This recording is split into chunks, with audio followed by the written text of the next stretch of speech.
Welcome to the latest update program. The topic of discussion is ethanol procurement mechanism approved.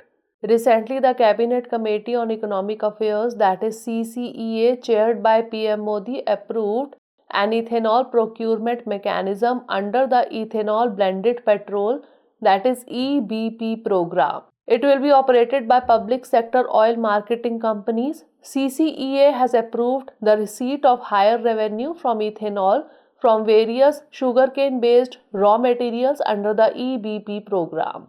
This approval is for the upcoming sugar season 2022-23 during the ethanol supply year 2022-23. All distilleries will be able to take advantage of this scheme, and many of them are expected to supply ethanol for the EBP program. Realization of remunerative price to ethanol suppliers will help in making quick payments to sugarcane farmers. Under this program, oil marketing companies are selling petrol mixed with ethanol up to 10%. The program has been expanded to the whole of India except the Union Territories of Andaman and Nicobar and Lakshadweep Islands.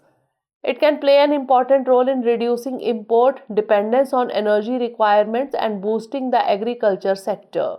The government has controlled the price of ethanol since 2014.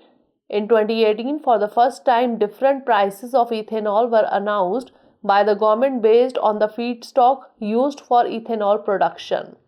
After these decisions, the purchase of ethanol by public sector oil marketing companies increased from 38 crore litres in 2013 to 14 to 450 crore litres in 2021-22.